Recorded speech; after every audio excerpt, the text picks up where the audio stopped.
ஐயையோ! என்ன பண்றீங்க? அப்படின்னு கேட்டா, இதெல்லாம் பழசு ஆகாதுங்கிறாங்க. பழைய பட்டுக்கு தாங்கப்பா காசே தராங்கன்னு எடுத்துக்கிட்டு, ஈரோடு ஆர்கேவி ரோட்ல கல்யாண் ஜுவல்லரிக்கு ஆப்போசிட்ல ஏவிஆர் ஸ்வர்ணமஹாலுக்கு பக்கத்திலேயே இருக்க ஸ்ரீ கன்னிகா பட்டு சென்டருக்கு தாங்க வந்துட்டோம். இங்க பழைய பட்டு புடவைக்கும், கிழிஞ்ச செல்லாது போன ரூபா நோட்டுக்கும் பணம் தராங்க. வாட்ஸ்அப்ல புடவையோட ஃபோட்டோ அனுப்புனாவே எவ்வளோக்கு போகுன்னு சொல்லிருவாங்க. உங்கனால வர முடியலைனாலும் ஈரோட்டுக்குள்ள இவங்களே நேரடியா வந்து வாங்கிப்பாங்க. ஒயிட் கலர் தான் தாங்க போகுது. 4 புடவை நீ கொண்டதுல ஒரு புடவை ரெட் கலர் புடவை போகாதுங்க. இந்த 3 புடவைக்கு ரேட் சொல்றாங்க. இது வந்து சக்காடு புடவை டிஷ்யூ புடவைன்னு சொல்லுவாங்க. இது எடை வச்சு வாங்கிக்குவாங்க.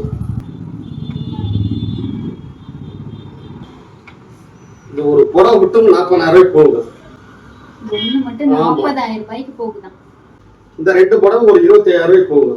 மொத்தம் 65,000 ரூபாய்க்கு போகுது. உடனடியாக நீங்கள் பணமாவோ இல்லை அக்கௌண்ட்லேயே வாங்கிக்கலாம். இவங்களோட பிரான்ச் ஈரோடு, திருப்பூர், சென்னையில் இருக்குது.